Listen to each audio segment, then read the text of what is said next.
এই যে সবার আগে বাংলাদেশ যে নীতির কথা আপনারা নির্বাচনী ইশতেহার বলেন, ৩১ দফা বলেন, স্লোগানে বললেন, সেটি করে ক্ষমতায় আসলেন, গত ৬ মাসে এই সবার আগে বাংলাদেশ যে নীতি সেটা কূটনীতিতে কতখানি প্রতিফলিত হলো, বা আপনার সরকারের এই স্বল্প সময়, আমরা জানি মূল্যায়নের জন্য যথেষ্ট না, তারপরেও সবচেয়ে বড় সফলতা কি আসলে কূটনীতিতে? দেখুন, এই যে আপনি বললেন না যে সবার আগে বাংলাদেশ বলে আমরা নির্বাচনের আগে বলে আমরা ক্ষমতায় আসলাম বা সরকার গঠন করলাম, সেটা ঠিক না। আসলে বস্তুত এই ফরেন পলিসিতে সবার আগে বাংলাদেশ বা বাংলাদেশ ফার্স্ট নীতিটা সবসময় বিএনপি ছিল।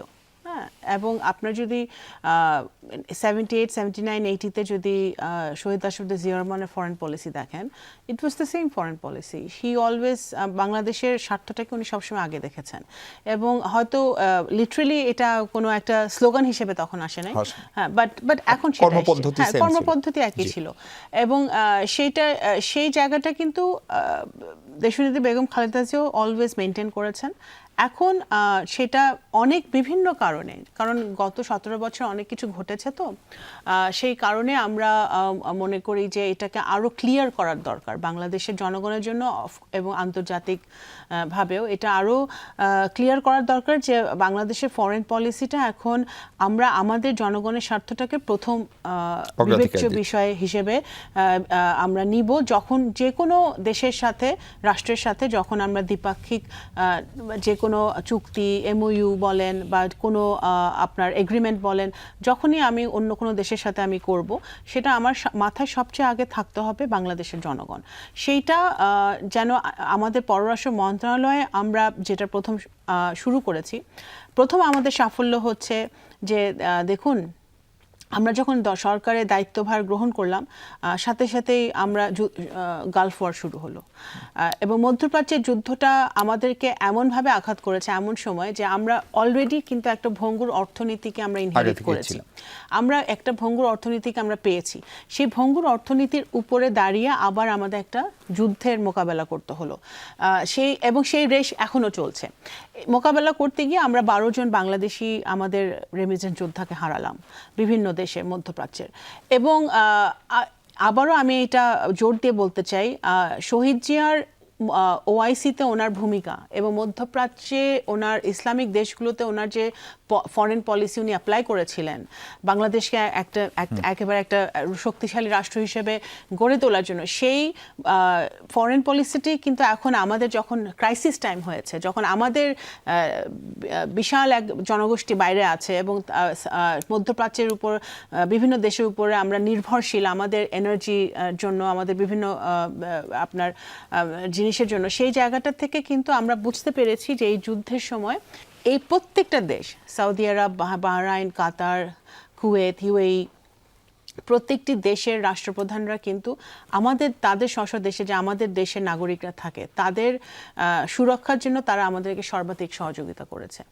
ইরানে আমাদের অনেক বাংলাদেশি ভাইরা ছিলেন, এখনও অনেক স্টুডেন্ট ওখানে পড়াশোনা করছে বাংলাদেশের, তারাও ওই যুদ্ধ অবস্থায় যখন খুবই খারাপ অবস্থা, তখন কিন্তু আমরা যাতে সেফলি এদেরকে দেশে ফিরিয়ে নিয়ে আসতে পারি, সেটা কিন্তু ইরানের সরকার, সৌদি আরবের সরকার, প্রত্যেকটি সরকার আমাদেরকে সহযোগিতা করেছে। মানে আপনি বলছেন বাংলাদেশের ভিজিবিলিটি বা অ্যাকসেপ্টেবিলিটি বেড়েছে? হ্যাঁ, অবশ্যই সেটা কিন্তু, এবং সেইটা মোকাবেলা আমি মনে করি পররাষ্ট্র মন্ত্রণালয় অত্যন্ত সফলতার সাথে করতে পেরেছে, কারণ আমাদের মিশনগুলোও কিন্তু তখন খুব ডেডিকেটেডলি কাজ করেছে, আমি ব্যক্তিগতভাবে সেটা জানি। তারপরে আমাদের দ্বিতীয় সাফল্য হচ্ছে যে আমাদের জাতিসংঘে আমাদের ইউএনজি প্রেসিডেন্সি জয়লাভ। সেখানেও কিন্তু আমাদের যে 83টা মিশন আছে, আমাদের পররাষ্ট্র মন্ত্রণালয়ে যারা কর্মকর্তারা আছে, প্রত্যেকেই অত্যন্ত মানে ভালোভাবে কাজ করেছে, যাতে আমাদের যে কারণে এই সফলতা, এবং সবচেয়ে বড় এটা মূল কারণ হচ্ছে আমাদের মাননীয় প্রধানমন্ত্রী জনাব তারেক রহমান, যিনি আমাদেরকে সাহস জুগিয়েছেন। আমাদের মাননীয় পররাষ্ট্রমন্ত্রীকেও বলেছেন যে উনি যেন এই নির্বাচনে অংশগ্রহণ করেন, বাংলাদেশ যেন এই রেসে আগেও ছিল, বাট এটা যেন আমরা ভালোভাবে পার্টিসিপেট করি। এবং আমি বিশ্বাস করি মনে প্রাণে যে বাংলাদেশের উপরে সারা বিশ্বের বা ভোটার যারা ভোট দিয়েছে এই ইউএনজি প্রেসিডেন্ট ইলেকশনে, তাদের একটা আস্থা তৈরি হয়েছে, কারণ নির্বাচনটা ভালো হয়েছে, বাংলাদেশে একটি স্টেবল গভর্নমেন্ট আছে, পলিটিক্যাল গভর্নমেন্ট আছে যে কমিটেড টু ইটস পিপল। তো সেই কারণে আমি মনে করি যে এইটা অনেক বড় একটা সহায়ক ছিল এই বিজয়ের পিছনে। আপনি মধ্যপ্রাচ্যের কথা বলছিলেন, আমরা সম্প্রতি সৌদি আরবের নেতৃত্বাধীন একটা জোটে, যেটি সৌদি আরব, টার্কি এবং পাকিস্তান আছে, এবং সেটি একটি ডিফেন্স জোট, আমরা সেটিতে যুক্ত হওয়ার ব্যাপারে চূড়ান্ত কোনো সিদ্ধান্ত নিয়েছি কিনা, নীতিগতভাবে আমরা রাজি সেটুকু বুঝি। সেক্ষেত্রে এই জোটে যে যুক্ত হওয়া না হওয়া, সেটার আমাদের লাভ কি ক্ষতি কি, সেটাও আমরা বিশ্লেষণ করছে কিনা সরকার বা পররাষ্ট্র মন্ত্রণালয়? অবশ্যই। দেখুন, যে কোনো এখন গ্লোবাল পলিটিক্সটা এমন হয়ে গেছে যে এখন আপনার প্রত্যেকটা দেশই কিন্তু একটা জোটের অন্তর্ভুক্ত হচ্ছে, বৃহত্তর জোট। আপনার ধরেন আমাদের এদিকে যদি সাউথ এশিয়ার দিকে চিন্তা করি, আমাদের এখানে সার্ক আছে, বিমস্টেক আছে, ওদিকে আপনার ইন্দো প্যাসিফিক, কোয়াড, বিভিন্ন জোট, কিন্তু ব্রিক্স, বিভিন্নভাবে কিন্তু জোট সারা পৃথিবীতে আছে। এই জোটটা আমি মনে করি যে এই যুদ্ধ পরবর্তী সময় এই সৌদি আরব, পাকিস্তান, টার্কি, তারা অত্যন্ত, আই থিঙ্ক এটা এই রিজিনাল একটা সিকিউরিটির কথা চিন্তা করে একটা ডিফেন্স প্যাক্ট, যেটা প্রথম শর্তই, প্রথম পয়েন্টটাই হচ্ছে যে একটা দেশের উপর হামলা হলে সেটা ধরেই নেওয়া হবে 3টা দেশের উপর হামলা হয়েছে। তো বেসিক্যালি একটা ডিফেন্স প্যাক্ট যেখানে 3 দেশ এবং দেশের অর্থনীতি, দেশের জনগণকে রক্ষার জন্য একটা সিকিউরিটি প্যাক্ট। তো এইখানে ইটস ওপেন টু অল, যারা যোগ দিতে চায়।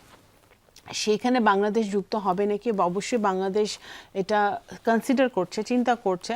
এবং অবশ্যই again I come back to Bangladesh first, because এখানে যদি আমরা মনে করি যে যোগ দিলে বাংলাদেশের উপকার বেশি হবে, আমাদের অর্থনীতিতে উপকার হবে, আমাদের যেই কর্মসংস্থান ক্রিয়েশনের কথা মাননীয় প্রধানমন্ত্রী বলেছেন ম্যানিফেস্টোতে, আমাদের ম্যানিফেস্টো যেটা আছে, এটা যদি আমরা করতে চাই, জব ক্রিয়েশন করতে চাই, আমাদের যদি অর্থনীতি আরও স্টেবল হয়, আমাদের, কারণ আপনারা জানেন যে এই টার্কির সাথে আমাদের অত্যন্ত নিবিড় সম্পর্ক আছে। রিসেন্টলি টার্কি থেকে হাই লেভেল কিছু ভিজিট হয়েছে।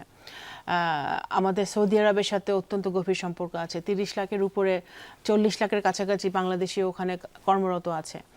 তো সেই জায়গাটা থেকে বিচার করলে আমরা অবশ্যই এটা বাংলাদেশ সরকার এটা কনসিডার করছে, but again final decision will depend on what we will gain from the agreement. যদি আমরা মনে করি যে আমাদের গেইনের পাল্লা ভারী, যে আমাদের উপকারটা বেশি হবে, দেশের মানুষের উপকার হবে, তাহলে অবশ্যই নিশ্চয়ই সরকার। আপনি যা বলছেন সেইটাই হবে, নাকি হচ্ছে বিষয়টা এরকম হবে যে আমাদের উপরে সৌদি আরবের প্রেশার কতখানি, সৌদি আরবের উপর আমরা কতখানি ডিপেন্ডেন্ট, টার্কির সঙ্গে আমার ডিফেন্স এগ্রিমেন্ট কি ধরনের, একটা দেশ যখন সিদ্ধান্ত নেয়, একটা দেশ যখন, তখন তো এই স্ট্র্যাটেজিক বিষয়গুলো চিন্তা করেই নেয়, যে টার্কির সাথে আমাদের কি কি দ্বিপাক্ষিক আছে, আমাদের তাদের সাথে ট্রেড কত, আমাদের তাদের সাথে ডিফেন্সে কত, আমাদের তাদের সাথে কি কি ভাবে আমরা তাদের সাথে মাল্টিল্যাটারালি যুক্ত আছি। একইভাবে সৌদি আরবের সাথে বাংলাদেশের সম্পর্ক দীর্ঘদিনের। তো সেই জায়গাটা থেকে চিন্তা করলে অবশ্যই এগুলো সব ফ্যাক্টরই মানে স্ট্র্যাটেজিক ভাবে চিন্তা করা হবে, এবং সিদ্ধান্ত ওইভাবে আসবে।